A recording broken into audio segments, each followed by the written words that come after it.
In the winter of 1954, Ravens Hollow was a quiet town, nestled between dark woods and winding roads. But one night, the silence shattered forever. Clara Donovan, a reclusive woman with a dark past, vanished without a trace. Clara wasn't like the others in town. She lived on the outskirts, in a crumbling cabin surrounded by overgrown trees. People whispered about her, about the strange symbols carved into her doorframe, the flickering candlelight seen through her windows at odd hours, and the faint chanting that carried on the wind late at night. Some said she was a witch, others believed she was cursed. But Clara didn't care what they thought.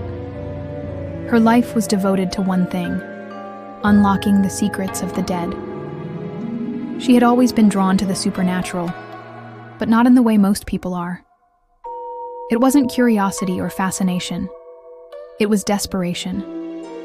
Clara had lost someone long ago, someone she loved more than life itself, and she would do anything to bring them back. Her obsession with death led her to the one place no one dared to go: Greystone House. The mansion loomed at the edge of town like a rotting corpse, its windows shattered and its walls covered in creeping ivy. For over a century, it had stood abandoned, its dark history whispered about in hushed tones. A family had once lived there, a wealthy and powerful clan who vanished overnight, leaving behind only blood-stained floors and unanswered questions. Some said their spirits still roamed the halls, bound by a curse too terrible to break. But Clara didn't fear curses or ghosts. She saw Greystone House as an opportunity, a gateway to answers she couldn't find anywhere else. On a cold winter night under a moonless sky, she packed her bag with candles, chalk, and an ancient book of rituals. She left her cabin without telling anyone where she was going. She never came back. Her car was found days later, parked haphazardly near the mansion's gates.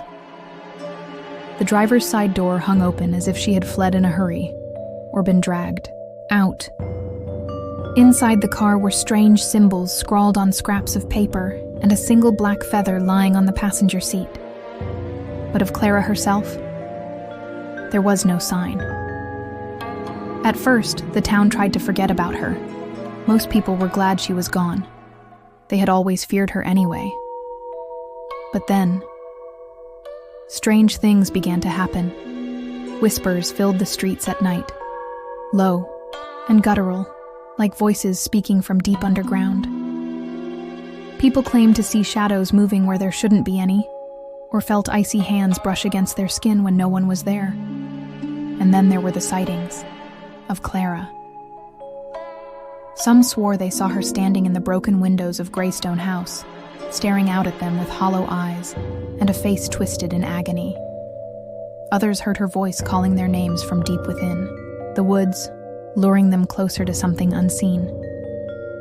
Weeks later, a group of brave or foolish men decided to investigate Greystone House. What they found chilled them to their cores: a hidden room in the basement, filled with ritualistic carvings, and burned-out candles arranged in circles.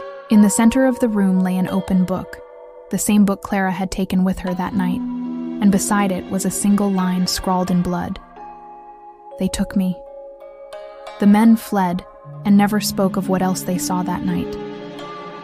Soon after, people began disappearing, one by one, leaving behind only empty homes and whispers that grew louder with each passing day.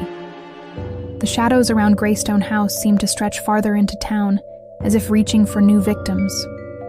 Some say Clara unleashed something that night, something ancient and hungry that had been trapped within Greystone House for centuries.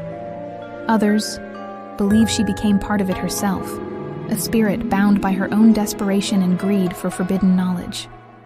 Now Ravens Hollow is nothing more than a ghost town. The whispers still echo through its empty streets, calling out for anyone foolish enough to listen. And every year on the anniversary of Clara's disappearance, shadows creep farther from Greystone House, searching for new souls to claim. If you stand too close to its gates or linger too long in its presence, you might hear her voice, a soft whisper begging for help, or perhaps warning you to leave while you still can. But if you listen too closely, you'll never leave at all.